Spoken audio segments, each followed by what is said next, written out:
Yeah, 1, 2. Good morning, everybody. You're listening to Portobello Radio, and I'm Piers Thompson, and I didn't have any breakfast. Hello, yes, I have some voice. Yes, and I'm Isis, and neither did I, and thank God you didn't either, Piers.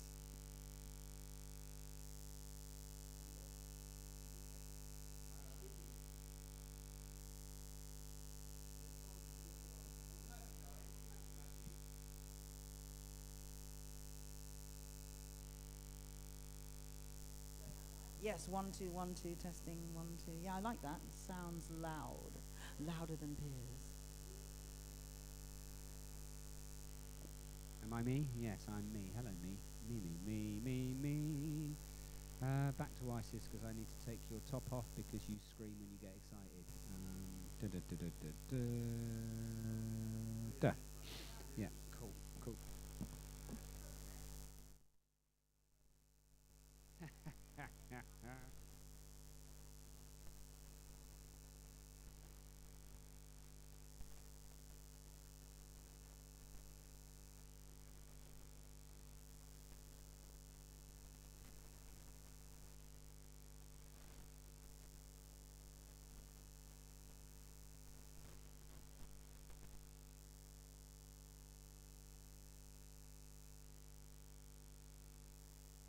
Radio. Portobello Radio. Ladbroke Road's finest. Yeah, and talking of Ladbroke Grove's finest, we're sitting here at the Muse Gallery, and we're surrounded by Jammer. Yeah, Jammer man. is everywhere. It's extraordinary. He is in his beautiful, loud costumes. We love it, absolutely love it. It's a great show down here at the Muse Gallery. I am Greg Weir. That lovely young man is Piers Thompson. and that adorable young lady is. ISIS. Yeah, man. You see, there's three at the table. We love it, absolutely We're all love here, it. actually, because Yeah, Piers man. was missing last He Yeah. week. was I very was in- much A missing bit in of the action. jigsaw was gone. Yeah. I was in Tyree, which is an island in the Inner Hebrides, and what a Beautiful. time I had. We haven't got time for that because we've got such a packed show. We have, haven't we? It's mental. And Love it. We're going to start with Hot Chip, Get- Colours. Get involved. Brilliant.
Fred Falk, a remix by Hot Chip, and we're playing that because we are at the Muse Gallery, surrounded by the fabulous colours of Jammer, who hopefully will be here in just a minute. Shall we fill in the listeners with who Jammer is? Because we've spoken a bit about him now, and I'm Well, sure I'll tell you people what, from there's not so round many here- people keep coming into the galleries saying, is Jammer here, is Jammer here. I assume everyone in the world knows who Jammer is. He was on the television yesterday. Was he? Yeah. Go on. He was on for what? I don't know.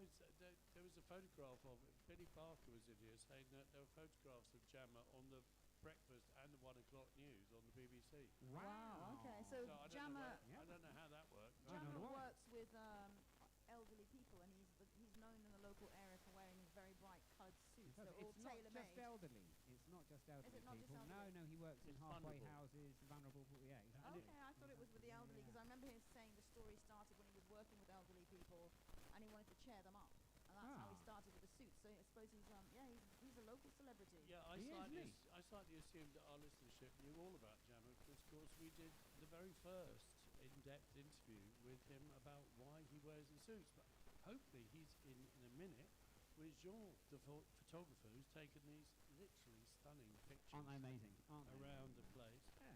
But we won't talk about that quite yet. We've got a few other guests coming in. We've got Fabian coming in, who's a young man of about 12. Who No, he's about 7. Oh, he's 7. He's in primary school. Fabian's really young.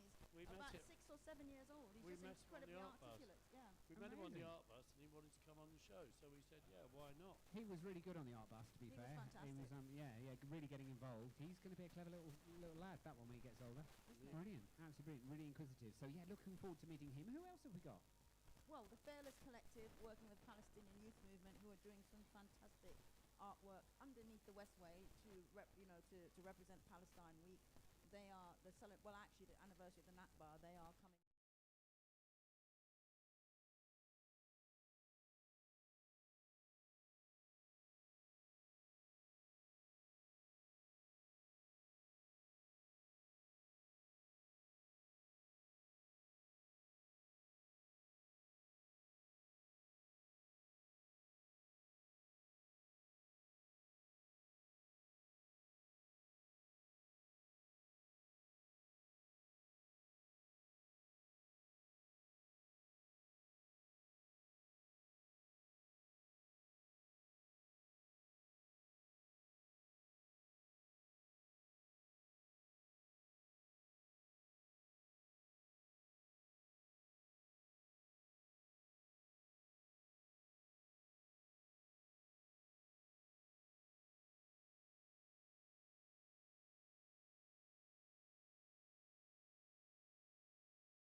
but he always had Mar-a-Lago, and that was always part of his empire there. So he just officially moved over residence there.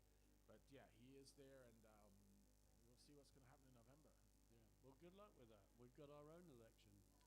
Looking forward to the I July. saw that in the heavy downpour of rain, the Prime Minister announced that the 4th of July, which is Independence Day in America, so odd day to choose as well. Maybe that's some sort of symbolic, but that the elections are coming here too. So see what happens. Well, as we've touched upon a number of times, in fact, we started it with your niece. Half the world is voting this year. It is. So it is. You're seeing elections in numerous countries this year. So it is, the moment of change in a lot of areas, and we'll see what it takes us. Brilliant. Thank you so much, Thank Graham. you. It's fantastic to meet you on the Art Bus the other day. It's fantastic to see you again. And I'm sure safe he'll be journey. I will. I will be back as we say in America, in the fall. Oh, That's autumn. that's to you. autumn to us. Yes, indeed. Thank you for joining us on all of our lovely Thank you. community exploits over the last couple of weeks. It's been brilliant having you, and so please do come back and take our love back to the United States with you, won't you? Wicked, absolutely wicked. Thank you. This I was going to play this for Jammer, but actually we should all show our true colours.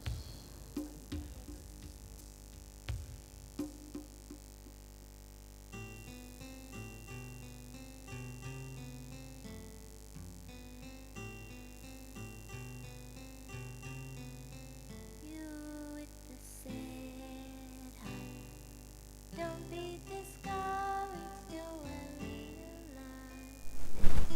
But take courage in a world full of people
oh yeah, this is the opening, but it was about 9:30 and everything was closed, and I was like, oh, maybe it didn't happen. It's a pity. Yeah, no, I think the drink must have run out because a lot of people in Yeah, the drink was a bit of an issue.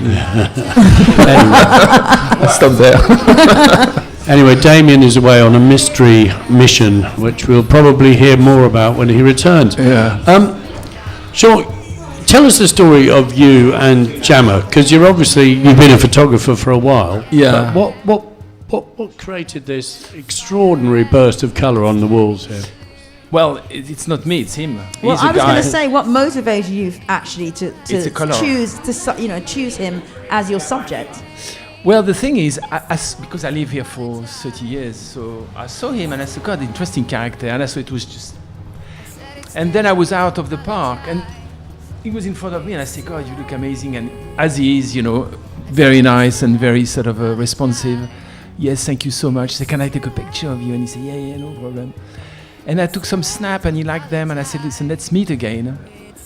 And I did the orange picture. Mm-hmm.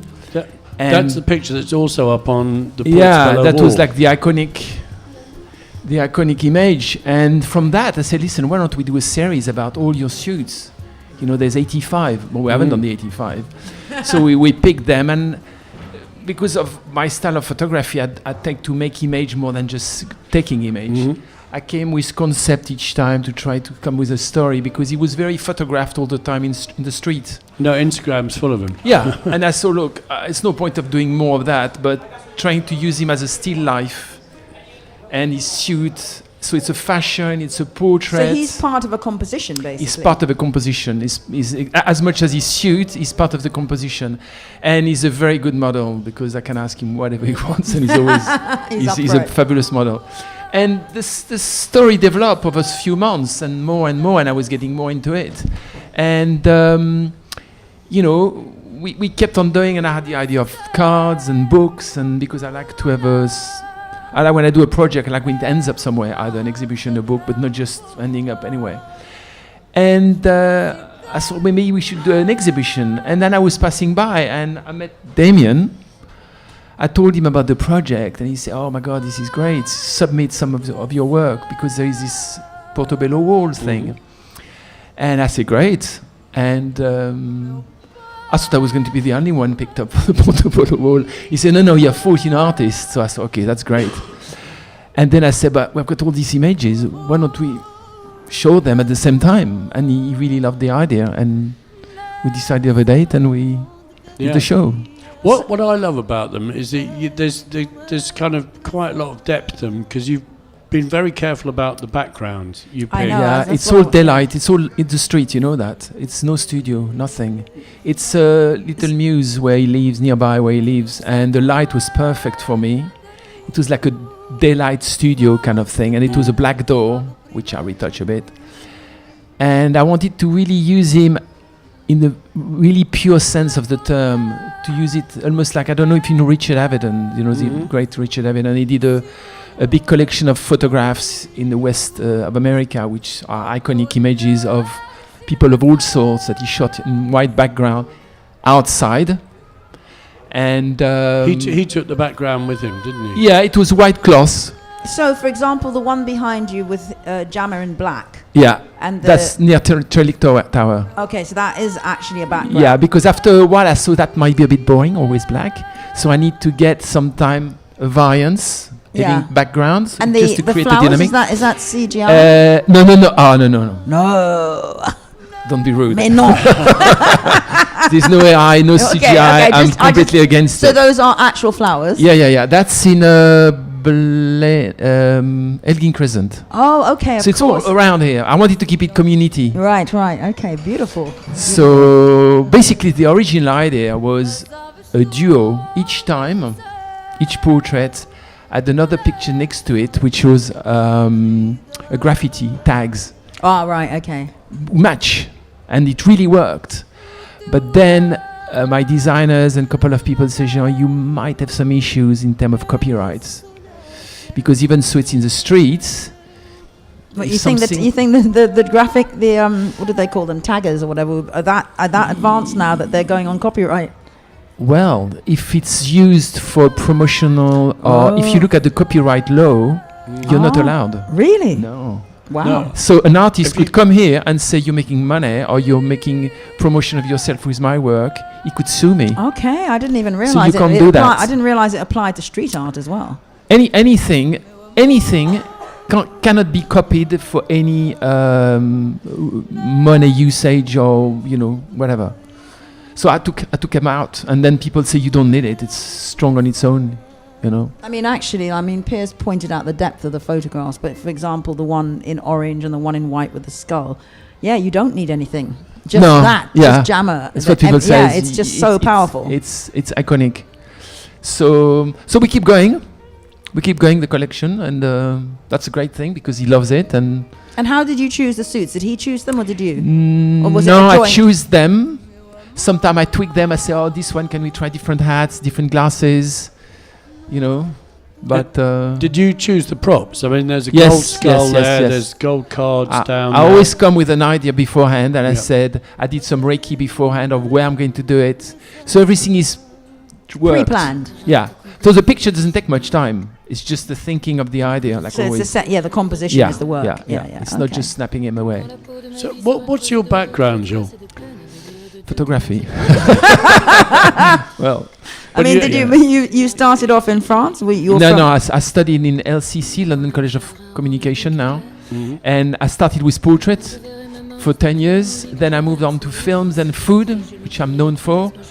And then now I really want to go back to my first love, which is portrait, which I always loved. It's really something, but portrait has always been something I really like. I like the surrealist. I like things which are a bit quirky, which are off the wall, like the one with the hats, things which are not straight away where you think about it and you think, why this, why that? So did you, with each image, did you take more than, and took a number of photos? For example, I mean, the way you've got the smile with the teeth showing, I took and the different ones. the way just the hat covers just part of the nose. 80% of the idea is there, but then we tweak the hands, we tweak the smile, we tweak the hat, we tweak. So you're taking different it's very, pictures it's very looking at precise. yeah. Okay. But the general idea is usually preset in my head. Like I always, because sometimes I had to shoot quite well-known people in the past for magazines and things, and these people have very little time. So you have to think about ideas. I mean, I've shot people like Quincy Jones or people really, really well-known, and these people, they give you half an hour, and you have to come and say, oh, what am I going to do? You can't do that. You have to think a safe idea plus something a little bit more off the wall, if they accept. So was this really different shooting somebody like Jammer to Quincy Jones, who's got like half an hour? Did you? No, because Quincy Jones is a friend of a friend, so it was much easier. So as soon as we talked about friends, my friend Michael Leonard had his father, who was a very famous jazz photographer in America. And oh my God, Herman, so blah blah blah. So you need to make people at ease, and as soon as they are at ease, everything flows. This was very psychological, actually, portraiture. It's the way you approach things. And Richard Avedon never used to look behind; he used to look at the people, because it keeps this relationship of eye to eye instead of always behind a camera. So it's a question of having an idea, make people comfortable, and when the seater think you know what you're doing, then they feel much more relaxed. But like a lot of things in radio and everything. Yeah, like anything, yeah. So, I mean, what you said you're going back to your first love of portraiture. Yeah. Where to next? I mean, obviously, it'd be great to know what you're going to do with Jammer next, but where to generally? I mean, have you got something in mind, a project in mind?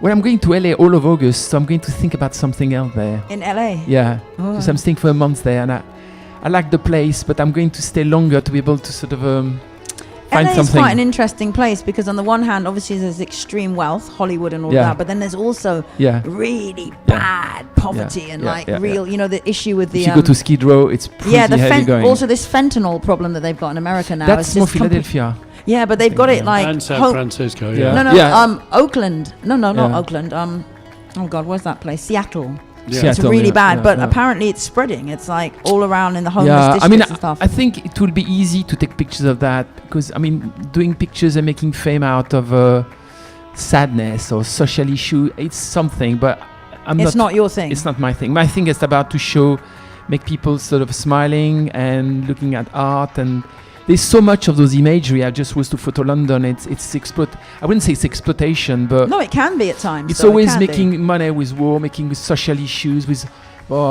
Okay, But, you know, interesting. and sometimes it's nice to see that photography is about happiness as well, about colors, about art, about enjoying an exhibition without going out of the exhibition. Like, oh my God, you know. yeah. I mean, shit, you've got enough on the plate now, so Yeah. you know. But so yeah, the funny. I mean, keeping going with Jama and finding another subject because. So some joyful Yeah. stuff in LA rather than the horrors. I don't know yet. I like the fact of not knowing exactly, and then one thing leads to another. But I like the idea of series, not just one image, but going through a series of images, you tell a story. It's got to have a narrative. So it can be a picture standing on its own, but it's nice if there's a bit of an issue of something behind, like a story of colors or why this. And in the term of Jama, it was about when he comes, it's to why he did that, because basically he was fed up of seeing all these people in the street dressed in grey, and he said, "Oh, I'm going to try to wear colorful clothes." And then he saw the reaction, and he said, "Oh he my was God!" saying his clients who are quite People vulnerable start seem to be to smile at me, and all of a sudden everything bright up. He said, "Oh, I'm going to carry on." And then when you walk somewhere, you notice people are like, there's a dynamic, of a happy dynamic, instead of people being, you know. No, I down mean, and out. it's amazing seeing Jama walk down the street. Yeah, and he just- does. He does light up. He the now place. literally knows everybody because everybody wants to be close to him. It's But for me, he's like Mother Teresa as a man, you know. He's such a good guy. He hasn't got a bad bone in. He's a good man. He's probably better than Mother Teresa. Turned I out don't she know, was.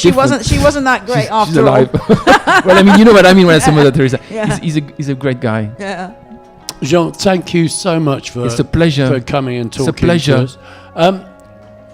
The pictures are all on the wall, are all for sale, aren't they? But Yes. if you can't afford them, there's also a catalogue. There's a catalog book, yes, which has got and there's different size as well. So if you don't want A2, A1, you've got different size, and we can talk, you know. great. Thank you Wonderful. so much. Thank Thank you. It's a for pleasure to coming. talk to you guys. And it was a great night last night. Yes. It Obviously, really- by the sounds of it, I wish- missed out. Yeah. Thank you so much. Take care. Thank you.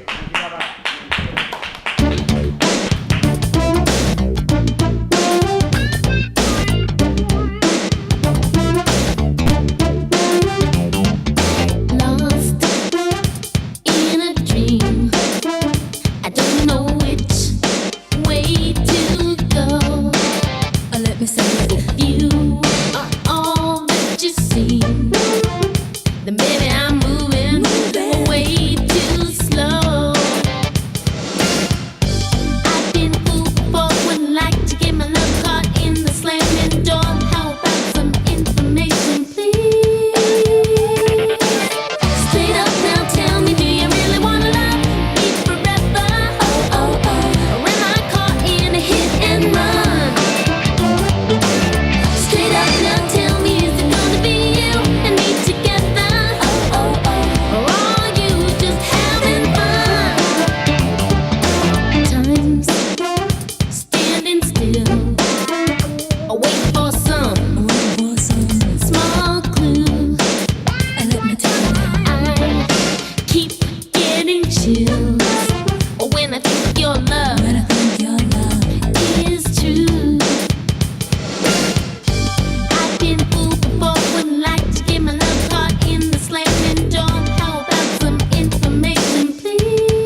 Yeah, that, as you probably know, is Paula Abdul with Straight Up. And straight up, we've got our next guest in the studio. We'd love to welcome Sarah Kravitz. Stephen, will you introduce Sarah? Sarah. Hello, we've known hello. each other a long time. You did a pop-up a couple of years ago at JM in here. That's but right. currently you're at 17 Soho Square. That's right. Which is a lovely gallery because it's in the corner, and when people are out, oh, there's Jammer. Sorry. So your story begins in Warsaw. Yeah, that's right. Actually, I was a student of history of art at Goldsmiths University, and I knew straight away that I wanted to have my own gallery. So I spent my student life trying to understand where parts of the world were overlooked in the art world, and it brought me to Eastern Europe. And did you study history of art at Goldsmiths? That's right. Yeah, Goldsmiths. I was actually a teenage mum. So I made it through some hoops and subsequently got a really good scholarship that supported my studies there. And this sort of gave me the opportunity to travel a lot to Eastern Europe and to discover artists. Can I just ask, you made a quite interesting statement. You said you were looking at areas of art that were overlooked and you came to Eastern Europe, which I find surprising because I feel like that area is quite widely included in the art world. Do you want to say a little bit more about that, how you came to that conclusion, what was missing? I agree with you to a certain extent. I think that the Eastern Bloc has a lot of art history, especially sort of in the 60s with like sort of poster art in particular, graphic design and film. But I find in the sort of contemporary art commercial space, it was sort of overlooked in the sense that all the artists at the time that I was seeing in the galleries in London were mostly British or Western, and they didn't feel like there was a sort of a representation for that region at the time that I was studying. So yes, I agree with you to a certain extent. Yeah, there is absolutely a lot of art history from that region, but where I was at that moment in time and looking at the commercial landscape, I felt that it was just an area that actually was sort of not being visited at all, and that actually came. And was that about also to do with actual people? Because I mean, obviously, like I'm talking about, like you say, kind of art history, and you mentioned the poster art and all that kind of thing. Was it that the actual life of people was being missed, or? No, I mean, you know, Poland has had a huge influence in the UK for many decades. You know, there's been a very positive relationship between Polish people and the UK. It was Polish people who found the first Enigma machine, wasn't it? Yeah, and were able to break Enigma.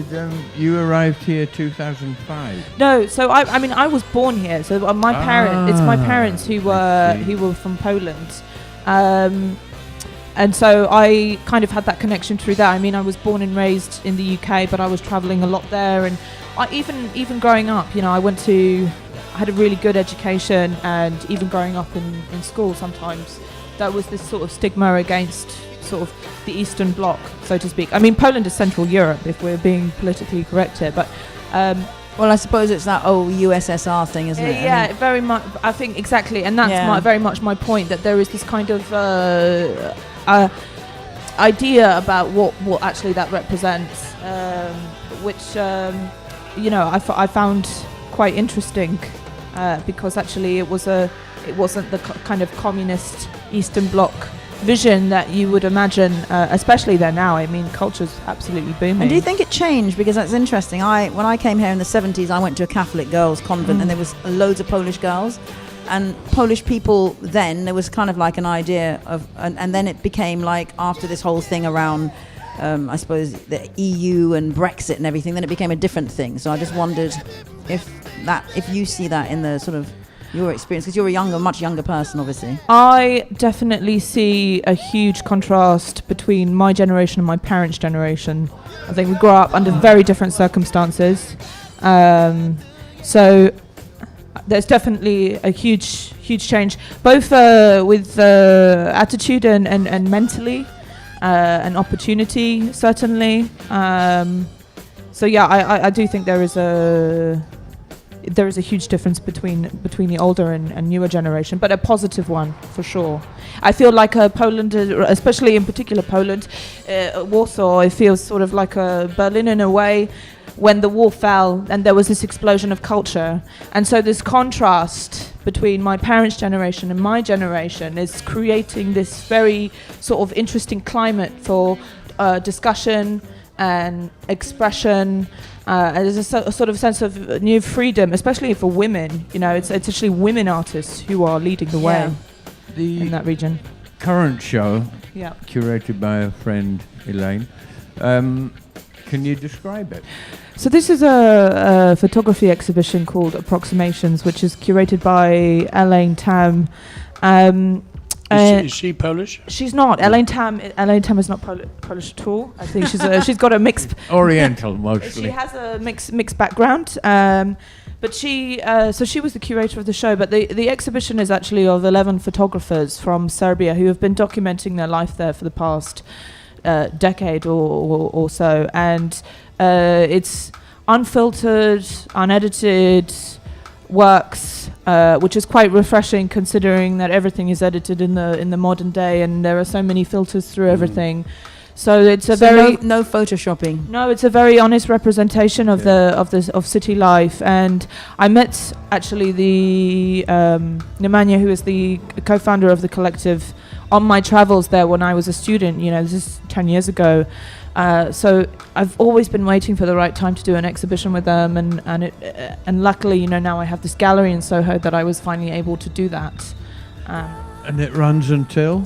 Well, we've actually just extended the show, so it's running until the 4th of June now, which is great. And we also have various different photographs for sale. I mean, Sarah Kravitz's gallery is my contemporary art side, and I also have Full Gallery, which is a gallery that I founded specifically targeting sort of the younger generation and trying to get them into art collecting through limited edition screen prints and various things. And so we have like maybe 300 photographs in very small format, which we're getting a lot of really great response from that audience who are picking them up. You've also had some very strange events, I have to tell you. You had a Canon. Oh yes, the Canon. Yeah, we recently had the Canon, which was Ned Priceman and Alice Compton are two performative and sculptural artists who designed a Canon that shoots paint. And on the back, there was a performance happening, and on the back of that performance was a canvas. So as the Canon was shooting it wasn't paint, shooting it at the audience; it was shooting at the performers. Yeah. So this was quite volunteers. Yeah. So we got a good crew together, and I just wanted to kind of break up the program of good. canvas works. It's good. You know? And also you had a boxing match, which you don't expect in an art gallery. Yeah, that was I can't intense. remember the Always last time expect the there was unexpected. a boxing Yeah, exactly. match in the Muse. It can all happen in the art gallery. Who was boxing? So they were two friends of the artists, and it got quite serious, I have to say. So they were almost back to back, weren't they? Concurrent. Yeah. It was. I think when you're running a gallery in central London, you have to keep the program alive. You've got to keep it dynamic and engaging. And you also have to keep it going. You're paying a lot of money to be in a space, so. Yeah. So our friend, no rest for the wicked. You got to pay the rent. Our friend Micah Bronkhorst, I was just talking to him. She said, "Oh God, yeah, I remember Sarah. She had a pop-up at JM many years ago, which is probably where I first met you." When I was still starting out. Was that your first gallery with the pop-up? It was one of my. It was a sort of. I can't remember if that was after COVID. No, it wasn't. It was before COVID. Right. It was a while ago. Yeah, so it was before COVID. Yeah, it was. I was just starting out then, so I was showing nomadically at that point, and I was sort of taking any space that I could. Apparently, COVID has actually literally changed the way we relate to time. A lot of people did a lot of work during lockdown. Yeah, a lot of people did a lot of work, but it has affected our ability to remember things because there's this chunk that was taken out. Yeah. Do you know what? That's so true. It's like So tell us where the galleries are again. Are they in the same place or? So Sarah Kravitz's gallery is at 17 Soho Square. Nice. It's a beautiful space, and Full Gallery is actually taking a new home in a K67 kiosk, which is currently being imported from Bosnia. Oh, interesting. Yeah, it's So where geographically is that? it's Bosnia is No, Serbia. I mean, you never know. FAWW. What does it stand for? Forget about white walls. Right. Forget about white walls. But you also had the space over East London where you're selling all the posters. Yeah, so that's exactly where That's why the kiosk what's is going. confused me, The yes. new print kiosk is going to Spitalfields Market. Oh, Oh, right, wow. okay. Right in the actual market. It's just outside. It's by Bishop Square. Yeah. So yeah, you can. Liverpool Street. Excellent. Yeah, yeah. I have to say, Spitalfields, I hadn't been there for a long time. Well, you should do it. Yes, I went there. I went there a couple of weeks ago, and I was just about to say it's really changed. It's completely. I mean, it's looking amazing actually. Yeah. Some really cool places there. I think it's nice to have a sort of space in East London and also Central London. But I find London incredible how, you're not even that far away from different locations and they're totally different worlds apart. They really are. No. And here's an interesting fact. Jammer, who's standing outside, his calendars were on sale in Spitalfields Market. Wow. And I actually met the guy and said, oh, yeah, we sell them there as Yeah, well. we had him on the radio. So he gets around. There he is. Sarah, thank you so much for coming to chat to us. It sounds really fascinating. And the one question about the Serbian show that you've got on at the moment. I mean, obviously, there's quite a lot of edginess in the politics in Serbia because you've got some serious fascists there. Yeah, absolutely. And how's that work for the artists? I mean, is it repressive? Are they all based outside Serbia? Yeah, I mean, it's difficult. It's definitely not easy being a creative in Serbia. I don't think a lot has changed, but I think the silver lining, of course, is that there are some really incredible artists there. I mean, only out of the 11 photographers who are in the collective, only one of them made it to the opening. And Wow. and that's their first solo show. Right. So it's still very... they've got a lot of challenges. They do have a lot of challenges. But one thing I find amazing about sort of a Serbian people is that they're extremely intelligent, because often they'll stay in school for ages. They're all walking around with PhDs. So you have this very sort of very intellectual society, but under very difficult circumstances. So, 17 Soho Square, you opened it when exactly? 2022. Okay, Yeah. so not that long. And you have it permanently now? Yeah, I mean, we've had it for a couple of years now, and our lease is coming to the end because the landlord is knocking the building down and making luxury flats. Yeah, of course, luxury Standard. flats for luxury rats. Comes to the end. So we're coming towards the end of our tenancy at the space, but we also do residencies. We have a residency space in Sussex, and we've also got the building next door, which is a new residency space for local artists in London. So you really get about, don't you? Space in the back here. Make it all happen. Yeah, Whilst I can still it walk. does sound like you're really making it all happen. So, just to get, how long do you have it for? So we've got the gallery space until the end of the year. Okay. Oh my So God. we've got a few more things to do. So before you go, tell us how we follow you on social media. Is there a website? Is there Instagram? Is there TikTok? It's all of it. We're mostly on Instagram, so you can follow our print gallery at FAWW Gallery, and Sarah Kravitz Gallery is just Sarah Kravitz Gallery on Instagram, or Like Lenny. sarahkravitz.com. Yes, like Lenny. With an H? With an H. Yeah, cool. Great, thank you. Thank you Thank so you. much. Thanks. Pleasure. Thanks. Here is a song for Graham. Whoops.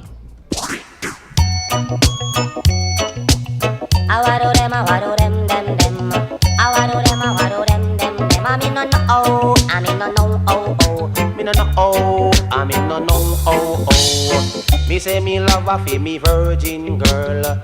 Me say me love her for me virgin girl. Jah know how me really love her so. Jah know how me really love her so. Me love to see her when she walk and pose. Fancy rose to match her clothes. Jah know how be me virgin girl. Jah know how be me virgin girl. Me love to see her when her ear full of curl.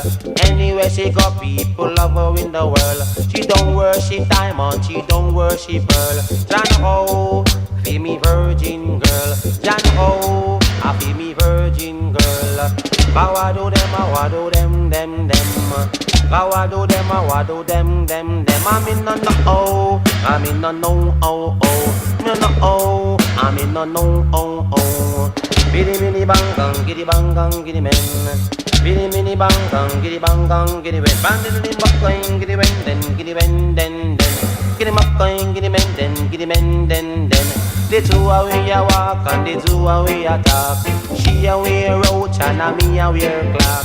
We hug up and pass in a sunshade glass. And little after that we gonna Kingston Park. Hey, whole heap of people just a start to laugh. She too short and a me too tall. She too short and a me too tall. Hey, kawado them a wado them. Hey, kawado them a wado them. Come in on the oh. Me no know oh. I'm in no oh. I'm in no oh.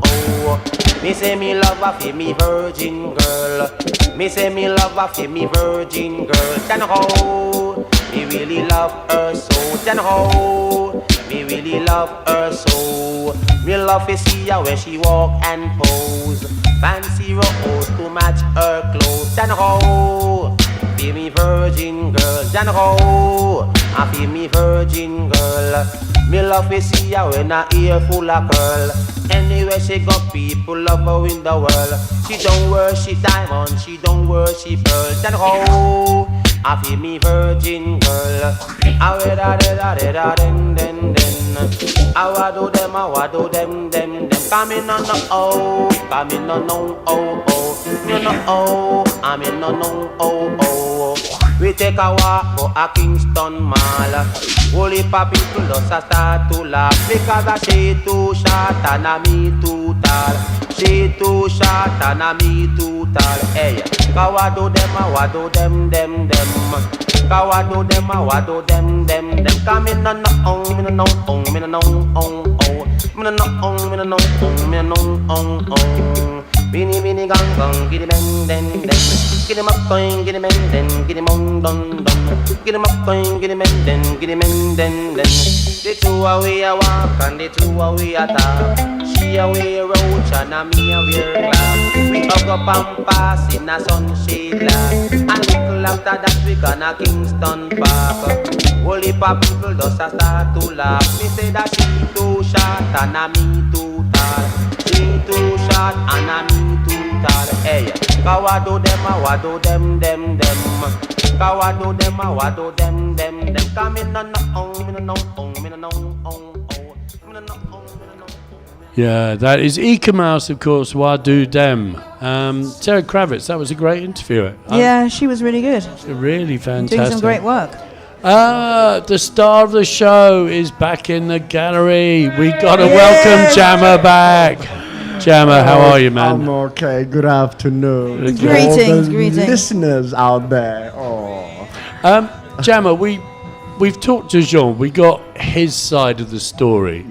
You people take pictures of you all the time. You only have to open up Facebook or Instagram. I'm not on TikTok. I'm sure you're on TikTok too.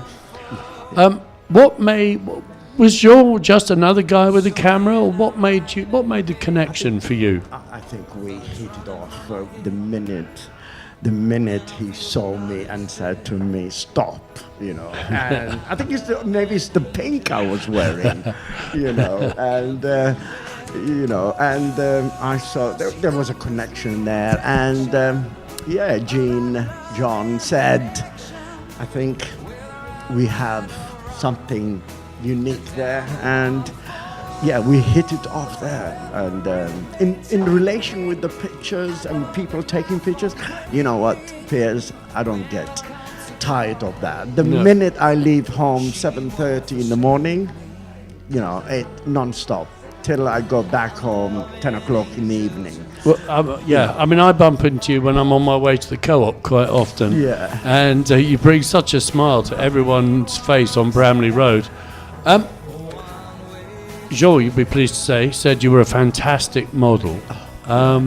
these pictures, they're more composed, aren't they, than just people asking for a selfie. It was like the Met Gala in here last night with the selfies in the pictures. Well, how did you take to being a kind of professional model? I think Jean brought that out of me, something I didn't have inside me, you know. But I'm more, you know, show people, smile. But Jean had other ideas, which I am, yeah, exactly. And I'm really loving it, every one of them. It's amazing. It's amazing, you know. And have you got a favourite jammer? That was what I was going to ask.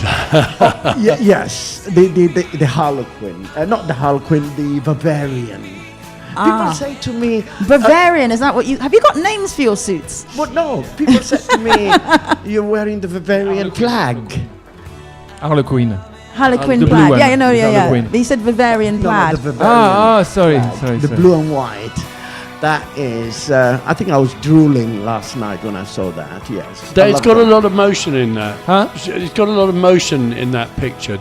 Yeah, it's a double exposure. It's just the only one. I was playing... I was... touching it, cleaning it, and I don't know how it came about. I had two pictures. I said, "Oh, let's play with that," and like a kaleidoscope, you know, when you were kids. Oh yeah. And he did that. So I wanted to keep the face straight, but the rest looks a bit, you know. But nevertheless, it's really awesome. So and thank you. Now that you've had yourself photographed in all these suits, are there any other suits that you feel that you must have a photograph in? Is there a missing suit? Yes, in which my one, wardrobe. And which one is it? Have we seen it? Or is it a secret suit that we've not seen? I think I've worn it maybe twice, 3 times. It's like the golden guy. Yeah, it's all gold. Oh, yes, you know. okay. So I think, yes, you've hit the spot. I think I'm going to wear that tomorrow. Yes. So the first time you came on the radio, I think you said you'd had 85 suits. That's right. Yes. It hasn't gone up yet. We're still that figure because my mum said if she sees a new outfit, I'll be out of the door. So, you know, we treasure our mothers, so I have to listen to her. You can lie to her. No. His mother's obviously really sharp, and she'd be like, no, I know that's a new suit. So what happens now, sometimes when I wear something I haven't worn 6 months ago, and I put it on, and she... Hang on, and I have to go into my Instagram. You have to show the receipt. Oh my God, that's really, I have to do that. And look, Mum, there it is. And then she calms down. But yeah, you know, bless her, I love her. Yeah, I'm playing around what I've got, and yes, and still putting a smile on everyone's face. But there's a lot we haven't done still, which we need to rethink in a different way, actually. Yes. I was thinking, Philip, yesterday before... I don't know if it's working. Yeah, it is. Before the show, I was at the Chelsea Flower Show. And I thought down there they could really use you, Gemma. Cheer them up, yes. Oh, absolutely. Okay. Oh, yeah. Chelsea Flower Show. Yeah, here I come. You know, oh, absolutely. But I want to thank everyone, you know, like the Grove and all the community for really, you know, put a piece in me in Portobello and the wall, you know, that was fantastic. That's a good one, the wall. Yeah. You know, I think it's Genesis. Thank you to everyone who sees me and stops me every day. Thank you. I love you all. Thank you for cheering everyone up with your bright colours. I'm amazed that you don't get annoyed by... Oh, are you ever in a bad mood? Oh, Piers, no, really. That's not in my vocabulary. It's the rumour. Yeah, so, no.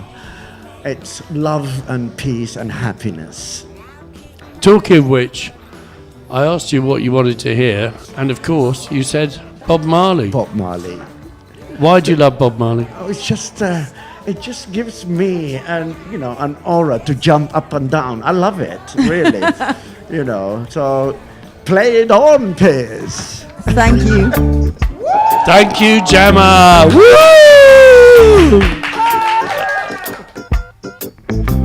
Oh yeah. Oh yeah. You're gonna lively up yourself and don't be no drag. You lively up yourself.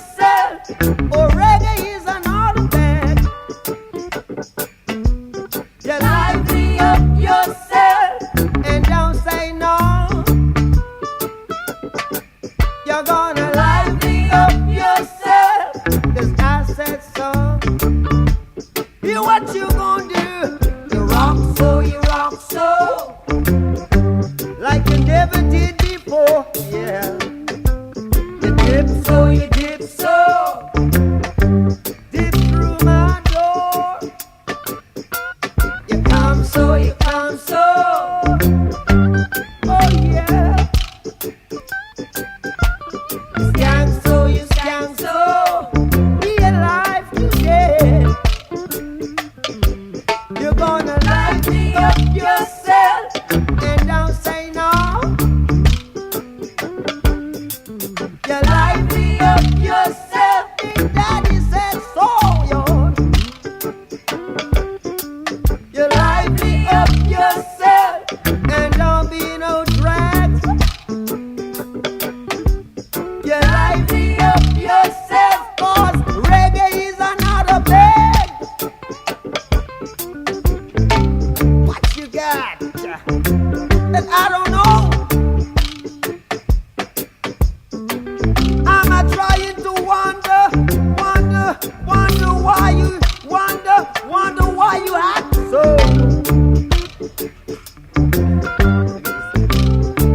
Yeah.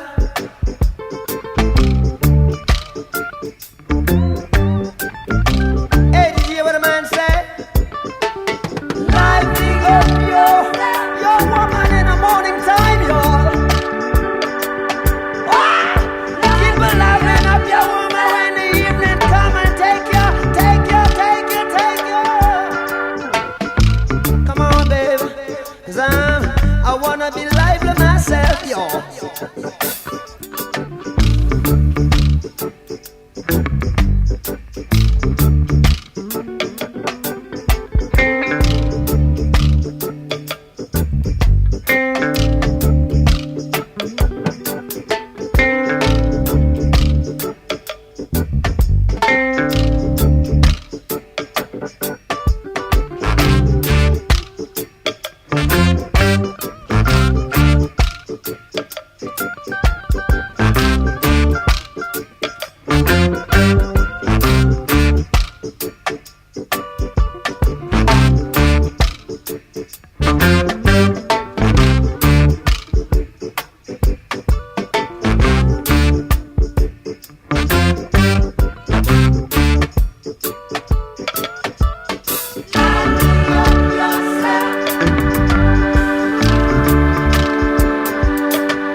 That, of course, is the legend. That is Bob Marley. And if you want to lively up yourself, I would come and look at the pictures here of Jammer by Jean, because you will definitely be lively up, because you can't get more lively up than these photos, really. No, absolutely. It's a joy to watch, to look at. We're joined by our next guest. Welcome, Gino Parker. Thank you. Now, we actually met probably 5 or 6 years ago first. Yeah. So a KAA, I think, but they were voting on the. That's right. The community consultations on Oh, how to spend God, money. yeah, okay, yeah. Remember that? We did actually. We were there because we were doing the catering. Oh. Because the one good thing they did was realise that they should probably hire a local community-run kitchen to actually Thank God, do the food. because they had this ridiculous thing where they had these, what did they call them? Preferred suppliers, and they were like Yes. non-community-based organisations Completely. that had no, Also, what they never do around preferred suppliers is actually think about how hard it is for small, really, really small to compete. You just can't compete. But yeah, so we were doing the food, and that's why most people remember me. And that's caused a bit of a trend. I mean, Isis and I were at a big meeting for the Future Neighbourhoods in Nottingdale, and they had fantastic pastries from Goulburn Road. I know the Elaborate Grove place has been supplying lots of places. Do you know, you got so many hats. Yes. You're here, you came with Atta, but also your husband Chris runs the KCS Carnival Band. Yep. Which is where we've also seen you on Maxilla Green. Yeah, last year Piers and I were making a giant ear out of I paper mache. I remember that. And I think Greg and I might still be on the wall down Acklam Road. With the big pictures ear. of us with the big Can ear you from air the us? Winter Parade. I love it.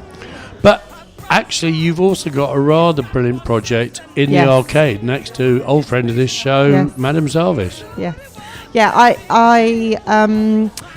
I've worked for a long time, like you said, with many different hats. And then I think even just the experience of being from North Kensington, West London, Ladbroke Grove, you see this real big dichotomy between like those that can have certain experiences and those that can't.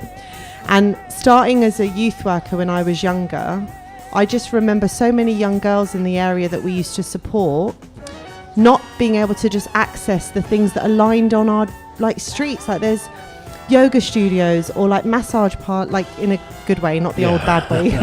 Like therapeutic services that are about healing and kind of like that some people might call alternative, right? It's now called Wellness, right? And then there's this big push that we need to think about wellness in a real like selfish way, like self-care. But like if you can't afford it, and that's the issue, isn't it? Because very often these yoga studios are charging like £15-20 an hour for a session, and if somebody's a parent or they're on a low income and stuff, they're just not going to be able to afford it. Absolutely. And then when you double that with what's happening with the fact that even just being able to access support for your child or young person or young adult through the NHS, you're hit with a waiting list. But huge waiting list. And then you have to wait until you're in crisis before you can actually get the support you need. So I started thinking about, well, there's got to be another solution because people want to pay for nice products. So there's wealth out there. So how do you get the people that want nice things? Because you can create those nice things. You can make lovely candles and you can create really nice well-being products. And how do you take the profit from that and maybe put it in so that girls locally can have the opportunity to access therapies that they want that isn't prescribed by a doctor necessarily? Well, that's the other thing, because I think we were talking earlier just before you came on air. There's this idea that you send people to counselling and whatever else, but it doesn't always work. People aren't always ready. No. I always use the example of Rwanda. Yeah. After the genocide in Rwanda, they flew in all these white psychotherapists with their white ways of doing it. And the Rwandans were like, go back. Don't think so. We don't want you, actually. That's not how we heal. Completely. And we have our own cultural way of doing it. And that's, again, cultural sensitivity is often lacking. Completely. And so what we did was we were like, okay, we've got this missing link, right? There are young people in crisis. They can't access the care that they need to have the early support. Right, so we'll raise money or sell products that we'll put into a pot. And then it just grew from then. And then what we've done is that pot is a little oracle pot, or as we call it. And we just use oracle in the sense of like wise woman or wise person, right? And then we get referrals from young people. And then we have people from all sorts, from EMDR therapy to psychotherapy, but also like Reiki. Because as you said, what if I don't want to speak to somebody? What if my way of therapy isn't talking? What if it's a healing modality that the GP is not going to give me? Exactly. But culturally, where I'm from, we believe in the power of being held and touch or massage or different things.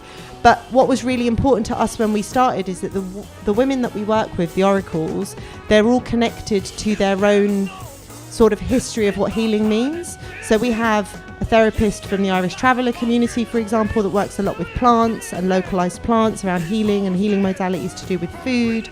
We have therapists that are ancestrally from Sierra Leone that use different forms of healing modalities that she's used to, and then we give people the option.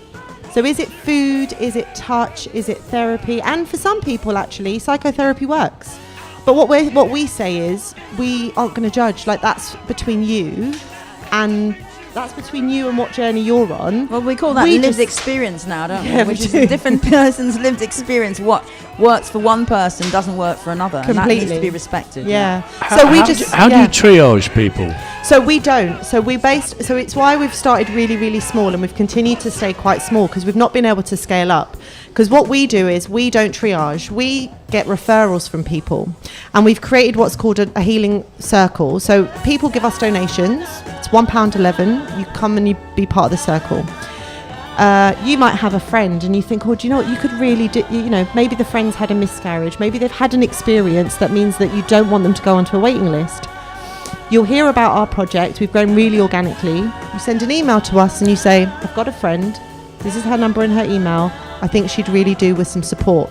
We call them up and say, right, is there anything we can help you with? You know, what is it? We don't ask for too much. We don't want to know too much. Mm-hmm. They might say, well, I've just been through a really traumatic time. I've been told it's 6 months with the GP. So we give them the option. We say, well, we've got Reiki available, or we've got massage, or there's a waiting list, even with us 2 months, though shorter, to see a therapist. And then the contract till the triage is between them and the therapist.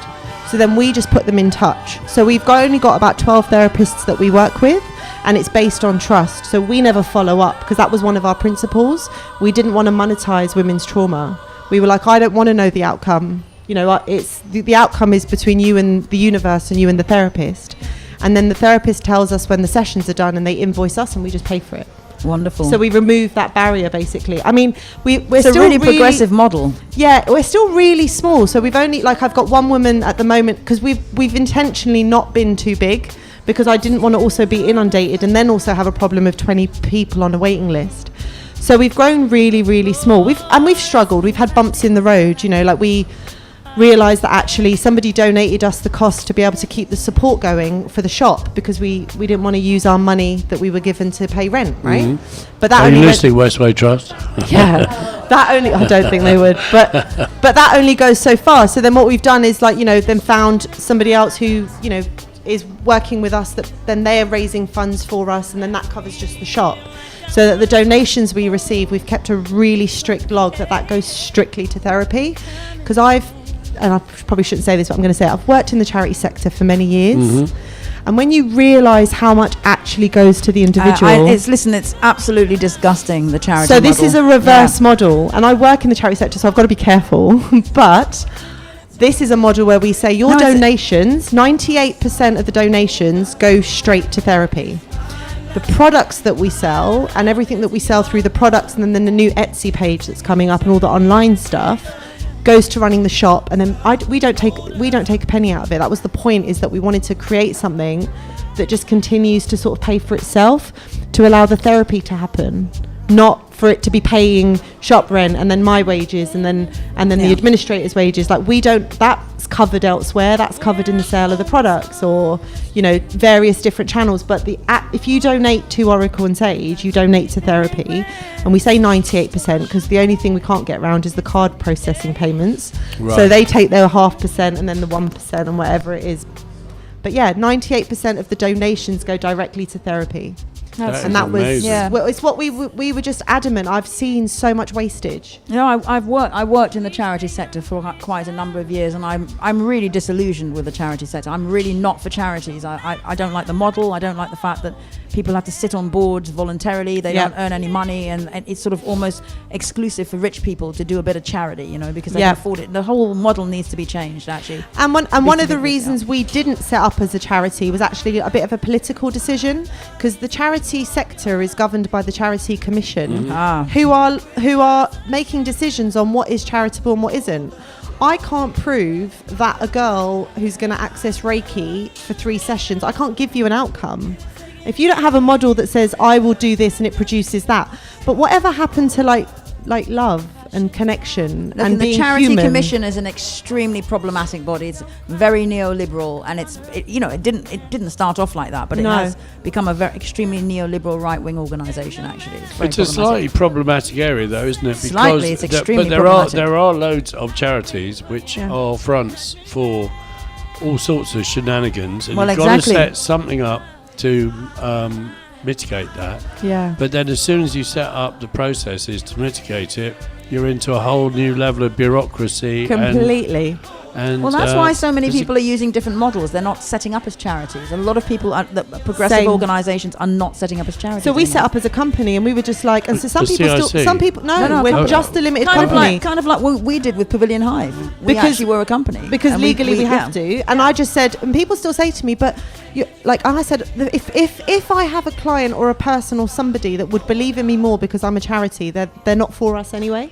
So if they don't understand that actually we have to set up as a legal structure because we can't avoid that. You can't do. But I can't avoid that because I don't want my personal liabilities going, where's all this £300-400 a month coming from? But ultimately it was a political decision to say we don't want to be governed. We don't want people's bodies and what trauma is and isn't and what healing looks like or doesn't look like to be governed by a set of often, unprincipled people in a boardroom somewhere that are making a decision based on. We will set up legally that framework, and then people will either come with us on the journey or they won't. Yeah. And there's enough abundance there for all of us to be able to earn an income through being able to do this. It hasn't happened, so that's why I still have my charity job. But it is there that actually the model works. It's a process. And we want people to be with us and believe on it and the journey. And if you do, you do, and if you don't, it's fine. You love it. Absolutely brilliant.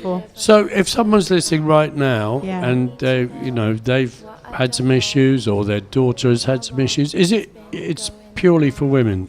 So at the moment we're rethinking that a little bit because we are getting more and more parents talking to us about younger boys in crisis, so 19, 20, and services just aren't designed to see young boys, not see them as in actually see them for a session, but like actually understand and identify their needs. But also there's But there's a cut-off at 18. my daughter was in child's mental health services, CAMS. You just get dropped off a cliff. And then at 18, well, first of all, they closed down Park House, and she had to go down to Earl's Court to be seen. But then at 18, you're suddenly out of the game. Yeah. Yeah. And also, even between 16 and 18, often it's problematic to get support. But you're right. That's exactly what I was going to say. Yes. So I think the thing is that absolutely everybody has to take self-responsibility and family responsibility. I think that there is just a misunderstanding that some people physically don't have the means because intergenerationally communities have been kept back. And when you do that to communities intergenerationally, some people have the will and the want, but if you don't have the financial means, which is actually being able to pay for what other people have access to, then it's, And I think that's the problem. It's not about not taking responsibility. It's the fact that even if you take responsibility,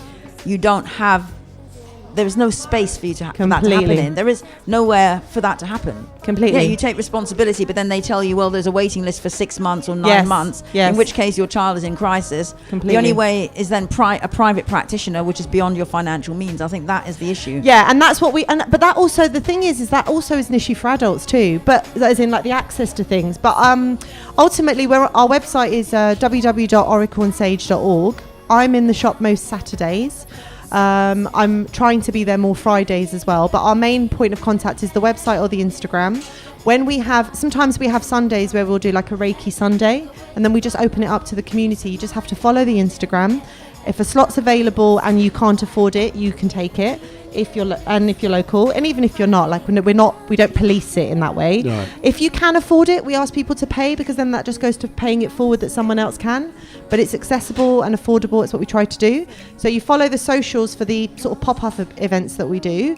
But if you want to make a referral, then you can do that through we're not a crisis response though. That's the only thing. We can't take anybody that we always say to people, if it's a crisis, we can't deal with crisis, but we're really about early intervention. Great. Okay. It sounds unbelievable. Yeah, it sounds like wonderful work. It's such an important service. I mean, we do have a lot of fantastic youth organisations around here. I'm a trustee at Youth Action Alliance. Yes, there's I know Rugby it well. Portobello. Yes. There's the Harrow Club. Yeah. There's Lancaster West. Well, I used to manage Lancaster Youth Centre many years ago. That's where I started out round here. I was working there from when I was 18 till about 29, I think.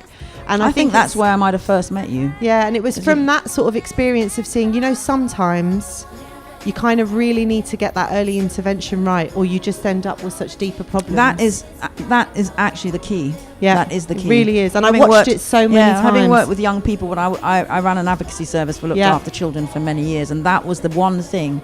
If you don't get in at the beginning, and then the harm just.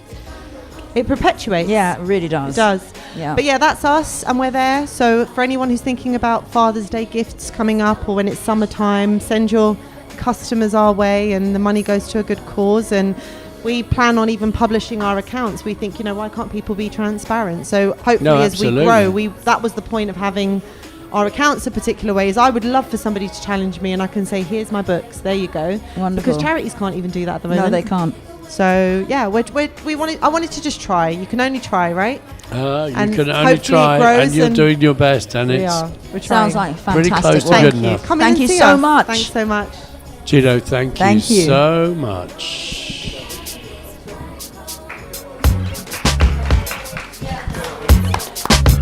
Lucy Lou, with my girl Drew, Cameron D and Destiny, with Charlie's Angels. Come on. Bring it. Question, tell me what you think about me. I buy my own diamonds and I buy my own rings. Only ring your celly when I'm feeling lonely. When it's all over, please get up and leave. Question, tell me how you feel about this. Try to control me, boy, you get dismissed. Pay my own condo and I pay my own bills. Always 50-50 in relationships. The shoes on my feet, I buy. The clothes I'm wearing, I buy. The rock I'm rocking, I buy. 'Cause I depend on me. If I want it, the watch I'm wearing, I buy. The house I live in, I buy. The car I'm driving, I buy. I depend on me. I depend on me. All the women who independent, throw your hands up at me. All the honeys who making money, throw your hands up at me. All the mamas who rock the dollar, throw your hands up at me. All the ladies who truly feel me, throw your hands up at me. Girl, I didn't know you could get down like that. Charlie, how your angels get down like that. Girl, I didn't know you could get down like that. Charlie, how your angels get down like that. Tell me how you feel about this. Do it how I want, live how I wanna live. I worked hard and sacrificed to get what I get. Ladies, it ain't easy being independent. Question, how'd you like this knowledge that I brought? Bragging on that cash that he gave you as the front. If you're gonna brag, make sure it's your money you fund. Depend on no one else to give you what you want. The shoes on my feet, I bought it. The clothes I'm wearing, I bought it. The rock I'm rocking, I bought it. 'Cause I depend on me. If I want it, the watch I'm wearing, I bought it. The house I live in, I bought it. The car I'm driving, I bought it. I depend on me. I depend on me. All the women, throw your hands up at me. All the honeys who making money, throw your hands up at me, baby. All the mamas who rock the dollar, throw your hands up at me. All the ladies who truly feel me, throw your hands up at me. Down like that, Charlie, how your angels get down like that. Girl, I didn't know you could get down like that. Charlie, how your angels get down like that. Destiny's Child, you and I have. We'll break these people off, angel style. Child of destiny, independent. No one else takes care of me. Charlie's angel.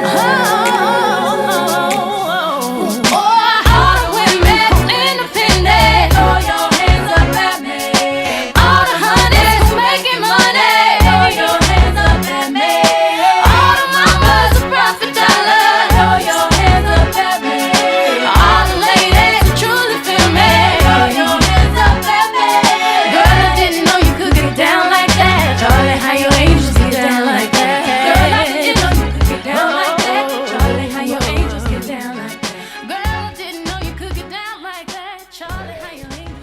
That, of course, is Beyonce and Destiny's Child, Independent Women, Part 1 album version. Was that for Oracle and Sage? That was for Oracle and Sage. And their wonderful project. Yeah, absolutely. So now, we have a wonderful project. Yeah, a very special person in the studio today. Yeah, no, because we do an art bus, as you may know, everybody, about every 6 weeks. And on the last art bus, we met Fabian, and he's here in the studio. Hello, Fabian. Hi. Say it again? Hi. You might need to turn the backing down a tiny bit. And the volume up a little bit. Fabian, tell us a little bit about yourself. How old are you, and where do you go to school? I'm 7 and I go to school in Christchurch Avenue in it's called Mallory's Primary School. That's kind of up in Bronsbury area, isn't it? Yeah, around Bronsbury near Tiverton Green. Oh, so wow. we met you on the art bus. Do you like art? Yes. Do you do any art yourself? Yes. Tell us a little bit about it. So basically at school we're doing this printing by hand ink and basically we just we put string.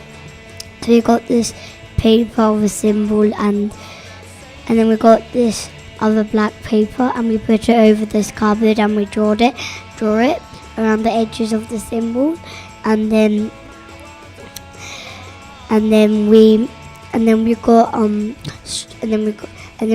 once it was on the cardboard we got glue and we stuck it around it on the cardboard and then the last day, which was today, we just got the ink and we printed it onto papers. Wow. That's quite sophisticated. Yeah, is art one of your favourite subjects or one of the favourite things you like to do at school? One of the favourite things I like to do at school. What else do you like to do?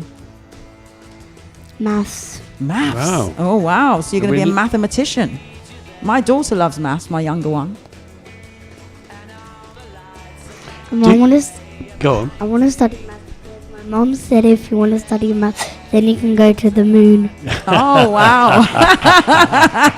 Excellent. Is that where you want to go, the moon? Yes. What would you do there? See if the aliens are real. Oh yeah, I'd love to go and find out if aliens are real. Can I come with you? Why not? Thank you. How would you get there to the moon? I'll learn how to drive a space rocket. Do you think that's easy? No. That must be easier if you've got good maths.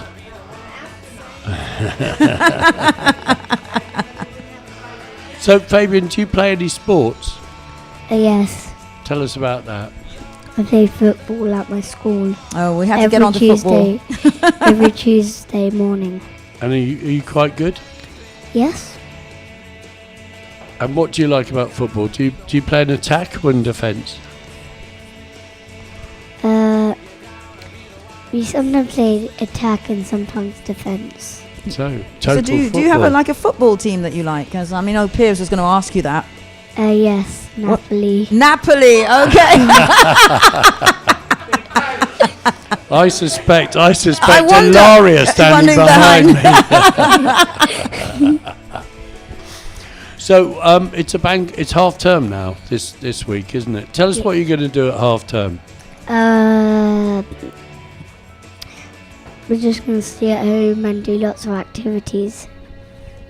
Have you got any favourite activities that you're going to do at home? Maybe not at home, but maybe outside, like rock climbing. Ooh. Like bouldering rock climbing. Because I did that, I think last week, Saturday, before Little Mudder, which is basically this mud obstacle course where you get really, really muddy. Oh, that sounds like fun. I love rock climbing. I haven't done it for a long time as I'm getting a little bit older, but I used to love doing it when I was younger. You get even more muddy in Little Muddy. You get like muddy from head to toe. Oh, now, okay, that sounds a bit too much for me. I don't know if I could be that muddy. So does your mother have to wash all your clothes when they get muddy? Yes. Do you help her? My t-shirt. And do you help her wash them, or does she have to do it on her own? Do it on her own. There was one part that where I got a bit annoyed was when the water was really cold, and then when we were having the shower because I was so muddy. Wow. Sounds like fun though. Well, Fabian, we're so pleased to meet you on the art bus because you were such fun. You asked the best questions. You as asked well. the best. Can't remember. Do you remember what questions you asked the artist? I'm not 100% sure yet. But they were the important questions in the moment. We want you to have the best half term ever. And have lots of fun. Getting covered in mud and your mum having to wash all your clothes. It's not going to be raining this week. It's going to be a glorious week of so fantastic no sunshine. mud. Have you got any friends you want to say hello to who might be listening on the radio? Well, I told them about school, but I'm not 100% sure if they're listening to it. All right. Well, they can listen. If you can always tell them they could listen again tomorrow at midday. And then again on Sunday at 10 a.m. So they can listen to you twice. Who? Leo and Seth. So shout out to Leo and Seth.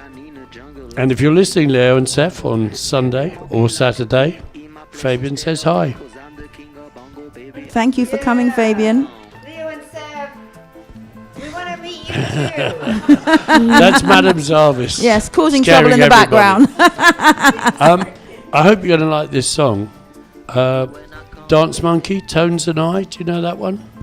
I know Dance Monkey, but I don't know Tones and I. Tones and I, that's the people who made it.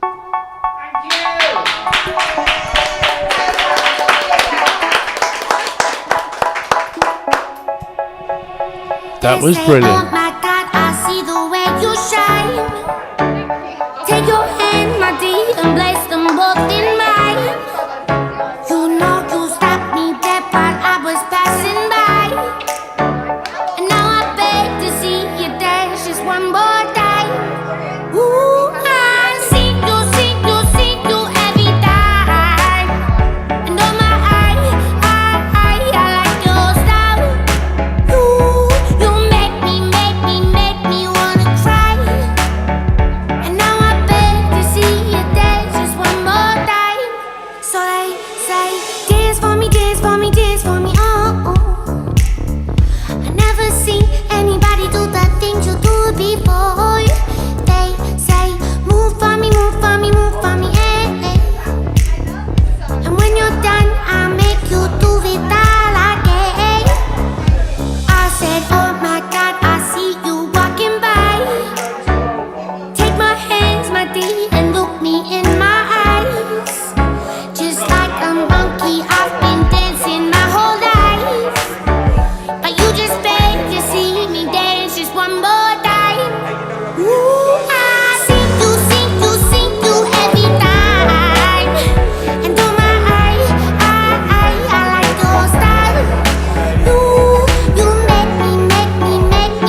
Yeah, that is Tones and I, Dance Monkey, and that is for the fabulous Fabian and his fabulous mum, Melissa, who didn't get a word in edgeways. No, she didn't.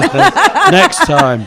Well, we're going to have a job for you when you are a little bit older, Fabian. Yeah, on we need to Portobello replace Radio. ourselves. Yeah. We definitely need to replace Piers.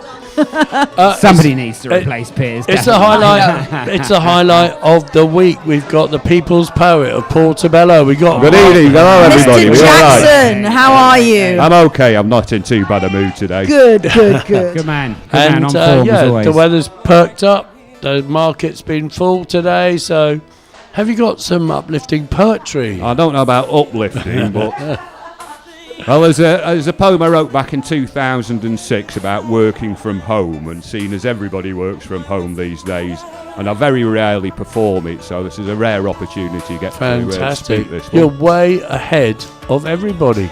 Well, it was a glimpse into the future. Are we going to lose the backing track? Because it's not a song, it's a poem this time. Are we ready? This poem is called Virtual Reality Business Suit. Put on the headset and digital gloves, press the button and get whisked off to a job where the future's made, working hard in cyberspace. In your job you'll work from home, get your orders down the phone, brewing cups of cyber tea in the third millennium economy.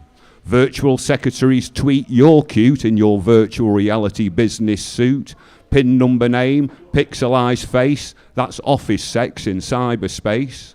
Once again the telephone rings to bring your virtual day to an end. Off with the headset and digital gloves and it's straight back home to the ones you love. It's like you've never been away, those 8 hours took all day. It's a full-time job paying minimum wage, employed as a cyber slave in cyberspace.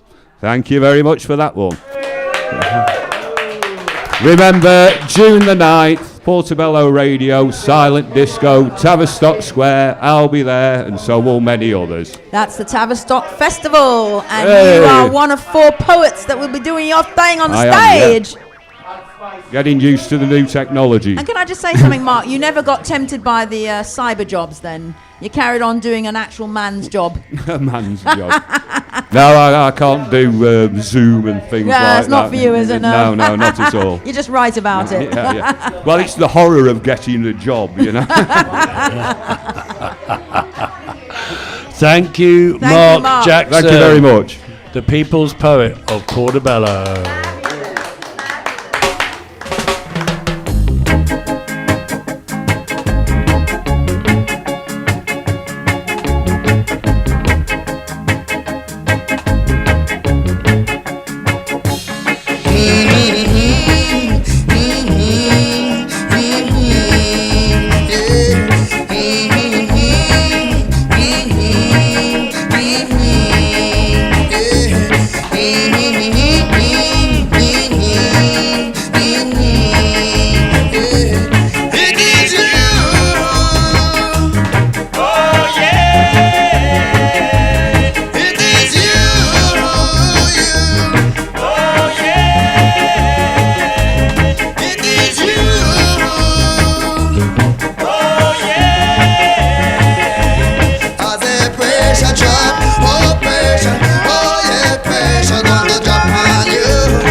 pressure gonna drop on you. And when it drops, oh, you gotta feel it. Pressure, pressure, pressure, pressure, pressure drop. Oh, pressure, pressure, pressure, pressure, pressure. And pressure drop. Oh,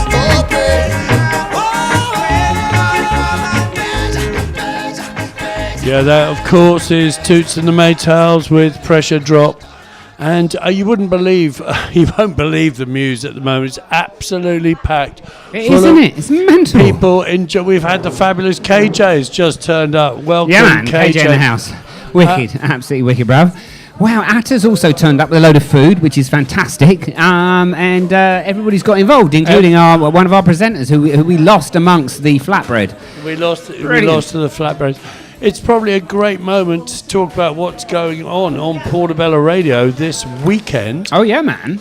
It's quite busy this weekend, isn't it? Yeah, well, yeah, not as busy as it has been. Midday tomorrow. Not as busy as it this is show today, is innit? on again, so tell all your friends to tune in. It's been a real cracker of a show. It hasn't it? It's been classic, absolutely At classic. 2 o'clock, Georgia Lupita's Hydration Hour. Oh, mental, brilliant. Talk absolutely about brilliant. wellness, that's the place to find it. It Some certainly say is. it's better than a gong bath. It is. I've had personal experience. It's definitely better than a gog bath, and I've had both. At 3 o'clock, talking about colour and flowers, we have the man who sells the flowers outside Queen's Park. Queen's Park Tube, yeah, man. Jason Boone with his alternative dance. Yeah, it's wicked, absolutely wicked. Brilliant show.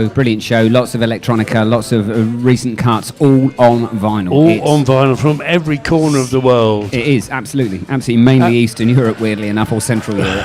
So, yeah, man, brilliant, absolutely brilliant. Bit of krautrock thrown in there just for good measure, too. It's the end of the month. It is, which means... It's the Foreign Office. Come on. Who's on this week? Afri Cathy, man. We've got her back again, which is spectacular. It's What's she absolutely play? brilliant. She is global music a little bit. You know what? I was thinking about this the other day. She's kind of stepped in where our dearly departed brother Dave Haka left off. She does a really similar sound. A West African goes East Americas. It's brilliant. Absolutely brilliant. Following the trade winds. Yeah, following the trade winds. Exactly. At 5 o'clock, it's the original soul boy, Liam Tuke. Liam Tuke, him from Shepherd's Bush. He's It's going been to be wicked, away. absolutely wicked. Yeah, man, he has, hasn't he? But he sent us in a show, which is Top Banana, followed by, So I've just hopefully... been given a plate of the most fantastic falafels. Look at you lucky, lucky thing. Amazing, absolutely amazing. Everybody is chomping, I swear, apart from me, because I left my food on the other side of the room when the tune ended. 6 o'clock, we got Monoloco mixtape. Yeah, man, absolutely brilliant from lovely Ricky. Ricky Lorio. Yeah, absolutely brilliant. 7 absolutely brilliant. o'clock is Disco 45 with Wonderful. Jason Nixon. Amazing, Jason Nixon. He regularly plays down the Social, the Heavenly Social. He's looking for a slot at Glastonbury in case anybody down on the Social crew needs a DJ in your tent down there in Glastonbury. Good luck with that, is all I can say. Yeah, you know that, absolutely. And at 8 o'clock, it's Weasel's son, Nathan H. Nathan H playing his fantastic 90s drum and bass, which is brilliant, absolutely brilliant. Is that Liquid drum and bass? Is it Virgin? I don't think Garage? Liquid was born in the 90s. It's definitely 90s drum and bass, so it's old school, early doors stuff for the likes of you and me, Piers, because we remember it when it all began. We with remember that it old. well. But for you younglings out there, then definitely lots of 90s drum and bass in that set there. So it's 2 weekends in a row that we've had 90s music. We had PJ last week doing 90s house music, so it's brilliant, absolutely brilliant here on Portobello Radio. And the good news is, if you're out watching the boring cup final, yeah, man, you can always tune into exactly. Thank you so much. You can tune into exactly the same things Why is the cup final boring? because it's two teams from Manchester. Oh, what? Because Chelsea's not in it. Yeah, probably. Oh, no, it's going to be ripping, but turn the volume down, watch the match, and turn Portobello Radio on in the background. brilliant. Yeah, man, that is my ideal combination for a weekend. I've Hang got to on, is confess. this some anti-Manchester thing going on here? Not at all. No, I love Manchester. We love our Manchester our Manc brothers and sisters. I'm not too sure why I've been Piers talking felt about it was boring, Glastonbury. but you know. Talking about Glastonbury, of course, I used to camp with Bez and the whole crew from up there. I wondered what that was. Well, he's not going to like you very much, dissing his two teams and calling it a boring final. Yeah, you know it. You know it. There you go. Come on, Piers. There you go. Come on, Piers. Contrary to popular opinion, in fact, a lot of people from Manchester actually do like Manchester United. and they think this whole Man City is a real Manchester fan thing. It's a bit of a blind. Well, there you go. That's our football hour done, thankfully. Yeah, thankfully, yeah. So what else have got? Well, are you still on your Wagwan? Next week, well, just to fill us in, next week, have we not got Clash Fans Against the Right? Mm-hmm. That will be on Wednesday. I can't remember who the guest was. It's Lucy O'Brien.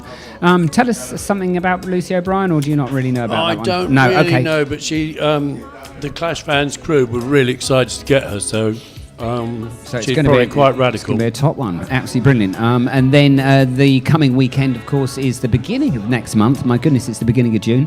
Next weekend. We don't need to sound that now. What we do need to say is that starting next Thursday will be a new series of podcasts, talking podcasts. Oh, yeah. Some with Imperial College.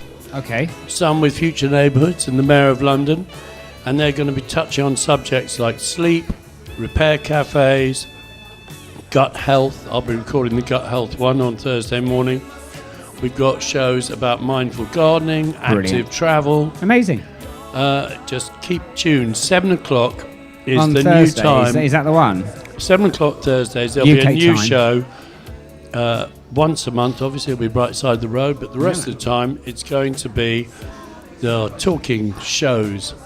Brilliant. Absolutely brilliant. No, looking forward to that. A little bit of Portobello Talk Radio, but happening on Thursday. And are you finished with your Wagwan? Yeah, go on. Go. So You do your Wagwan. Just want to shout out that Down Underneath the Westway is a fantastic project which involves the Palestinian youth movement and the, what are they called? The Free...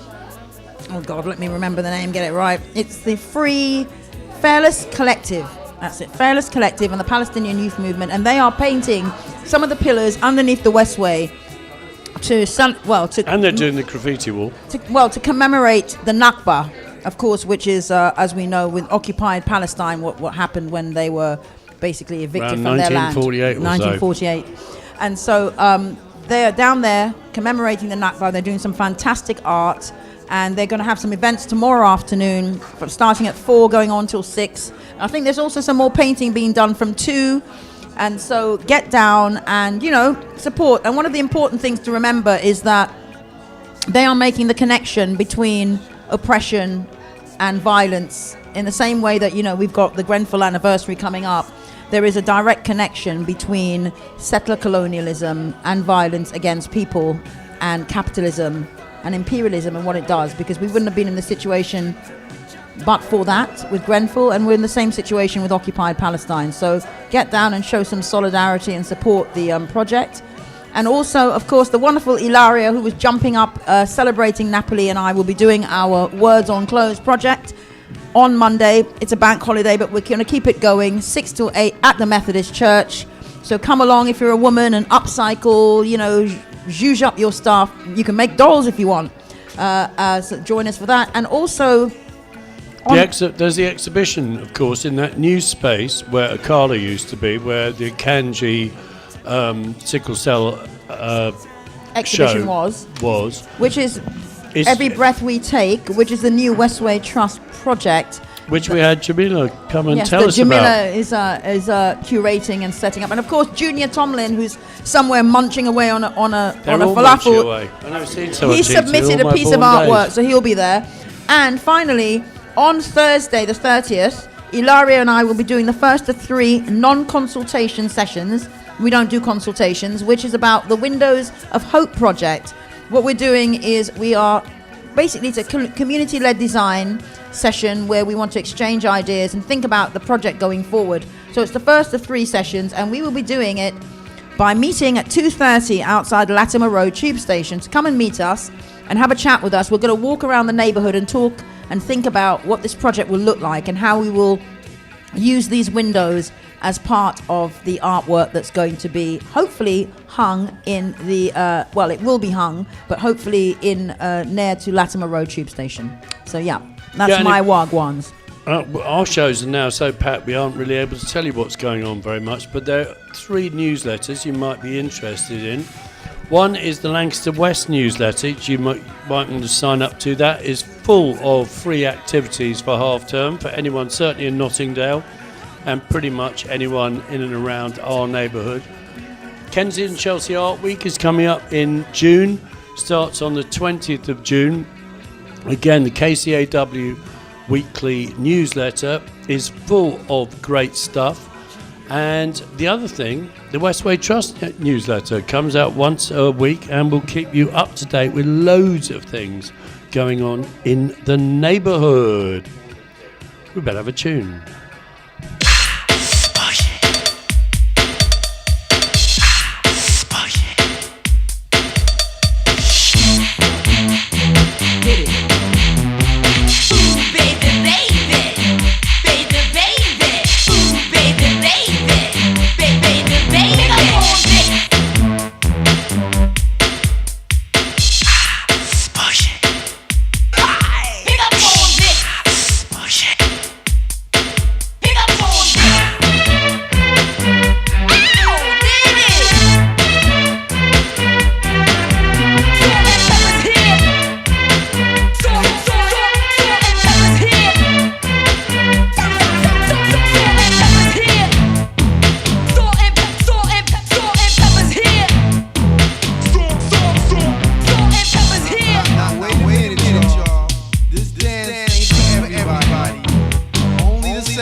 Yeah, that of course is Salt and Pepper with Push It, which is what we try and do here. And we might be able to get Madame Zarvis on. We got about a minute for her to say whatever it is she wants to say.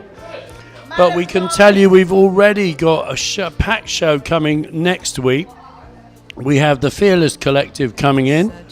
We've got the Windrush Warriors coming in. We've got Owen O'Neill, who has just written a book, a kind of rockabilly thriller. He's appearing at the Irish Cultural Centre next month. So wow, that's going to be brilliant. Is he going to be on the Irish Cultural Centre show on our radio platform? No, he couldn't make that, so that's why he's coming to be on the show, our show. Oh, brilliant. Absolutely brilliant. Well, that's groovy. That's more than groovy. Wow. We love it. Absolutely love it. A big shout out to Atta and everyone who's come with Atta. Beautiful absolutely. food. Mental. Fantastic shout out to all our guests. Yeah, how many were there? Jean Cazal and Gemma. Yeah, man, they were brilliant. And the reason they were on is because we're at the Muse Gallery And a they're packed displaying. Muse gallery with the most beautiful pictures. It's on till June the 8th, and I mean, half Portobello was in here last night, so we urge the other half to come in. Well, most of the other half are in tonight, but it's going to carry on like this. How It's many a halves are banging, there? The third half can come in over the course of next week. Yeah, absolutely. We are at number 269, the Portobello Road in London town. So get yourselves down here if you happen to be in the area or popping down to see the market. Then just pop into the Muse Gallery. It's a little great tiny excuse to pop in. I am being inundated with food. It's unbelievable. Yeah, we kind of gorgeous. needed to Instagram this one, didn't we? Because it's just the table is packed with electronics and food. We so it's have, wonderful. of course, we forgot to tell anyone we've been on YouTube all afternoon. So if you, as soon as we finish, I did tweet it out earlier, so you never know your luck. We might have a few tweeters. Thank you, darling. The food's delicious. Yeah, it's amazing. Absolutely amazing. There you go. Big thumbs up from our resident thumbs chef. up. Don't forget that Gary Stoneage or McPherson, depending on how you know him, his Sunday Selectors is on at the Portobello Star on Sunday. That should be a proper packed out bank holiday sesh. Yeah, man. There's a DJ, don't know who, down at Bar Love. There's another DJ down there at the KPH, or as we now know it, the Night of Notting Hill. Yeah, absolutely. Wicked. Absolutely wicked. Who knew so much was going on in our neighbourhood? Well, all of a sudden, since summer's just about begun, it seems to be happening around here. It's brilliant. Absolutely brilliant. I have to say, it's really been happening today at the Muse. Yeah. OMG. I mean, the place is full. Atta's brought the most amazing falafel. I mean, I've often said Everyone there's loves no life without falafel. Falafel is life. And a quick word from Grace. Grace, how are you? Hey, I'm good, thank you. How are you? Really good. What have you been up to? Nothing much, really. We've just been at the gallery and just enjoying life. Great. Fantastic. As we all do, we're here to enjoy life. Mecca's just come in. Mecca, you did a book launch last week. Yes, yesterday we done a beautiful book launch for a book called Original London Style.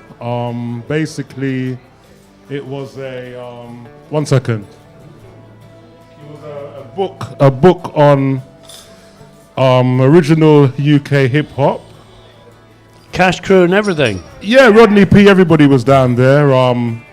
Guys from the Demon Boys, but it was about hip hop, sound system culture, and the whole Black British experience. And I was privileged to get a live a cappella from one of the founding members of the London Posse. And I'd just like to say thanks to Giuseppe Pipiton, aka UNET. Thanks to Ishmael Blagro for giving me the link for the original contribution. Rodney P, Rosita Lynch, Tekla Morrison, my staff team at Live Business International and Notting Hill Management, and everybody at the Portobello Shack. We've got 8 more for London, 10 more for England, and then we're going to do the whole thing again, but we're focusing on the fashion for UK hip-hop and dancehall styling.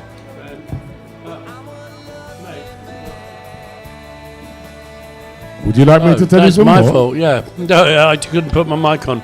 Okay, you just reminded me that actually next weekend, watch out, Lynette Kamala is taking over the British Library to celebrate sound system culture. Don't quite know what she's doing, but we'll know that. That's Beyond the Baseline. Yeah, Eddie Grant was there. I'm part of the British Library Business and IP Resources Centre. I'd just like to big up Forever Nash with the Afro House and piano. I was listening to her show on the way here. Fantastic. We love a bit of piano. Yep, we sure do. We may have to get you on Portobello Radio. Well, I think you have to speak to the management first and ask and you shall be received. He's always poaching people, you know. Yeah, Be careful with their peers. Well, that's good. TWR and NTS and all that, like poach ours. Yeah. You poach me, I'll poach you. Thank you. Oh, happy belated birthday to Gordon Mack also. Yeah. And rest in peace to the late Paul Trouble Anderson, and they're playing round the corner every Sunday. And, of course, Rap Attack, it's the last weekend of the month, so there will be the reggae at the Maxilla tonight. Yeah, man. And possibly Natural High tonight and a show from I&I. What, down at the Maxilla? No, on the radio on the airwaves. Oh, yeah. Is that Jordan? Maybe a live performance from... Is that for all the people who are staying in tonight, For Mecca? everybody, and big up ISIS. We got a friendly sound clash, and I promise to go Yeah, easy we're going to on have a her. SoundCloud. I did promise Thank to go you easy to on all her. our guests thank you to everyone who came and talked to us. And just remember, it ain't over till it's over. All right, all right.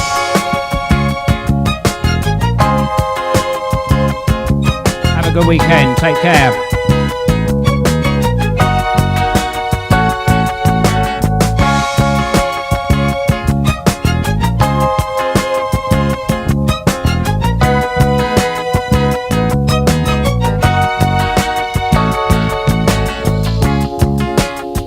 Here we are, still together. We are one. So much time wasted playing games with love. So many tears I've cried, so much pain inside. But baby, it ain't over till it's over. So many years we tried to keep our love alive. But baby, it ain't over till it's over. How many times did we give up? But we always work things out. And all my doubts and fears get me wondering, yeah, if I'd always be in love. So many tears I cried, so much pain inside. But baby, it ain't over till it's over. So many years we've tried and kept our love alive. 'Cause baby, it ain't over till it's over.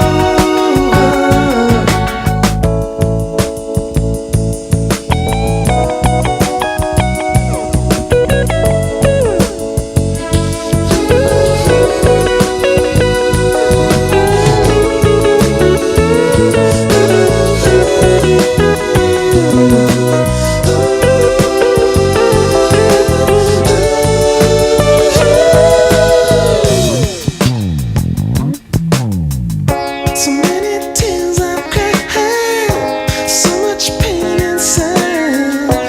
Baby, it ain't over till it's over. So many years we've tried and kept our love alive. 'Cause baby, it ain't over till it's over. So many tears I've cried, so much pain inside. But baby, it ain't over till it's over. So many years we tried to keep our love alive. 'Cause baby, it ain't over till it's over. So many tears we cried, so much pain inside. But baby, it ain't over till it's over. So many years we tried to keep our love alive. 'Cause baby, it ain't over till it's over. So many tears we cried, so much pain inside. I love Portobello Radio. Probably the best radio station in Ledbroke Grove.